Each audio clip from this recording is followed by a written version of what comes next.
how to transfer money from Safepal to PayPal. Now first you want to open up the Safepal app, and here make sure you have some money in your balance. So if you have crypto, you want to sell crypto, just do that and check your balance.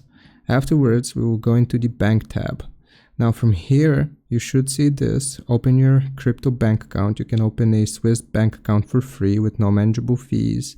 So what you have to do is go through the bank opening process. Here you will also have a virtual Safepal Visa card. Alright, so what we're gonna do, once you have your money, you will withdraw your money from the same tab here, bank. You will withdraw your money into your virtual Visa debit card or your bank account. Afterwards you can transfer that money into PayPal or use it on PayPal by linking your Visa card to PayPal, and that's how it's going to work. I hope this helps. Leave a like and sub. I'll see you next time.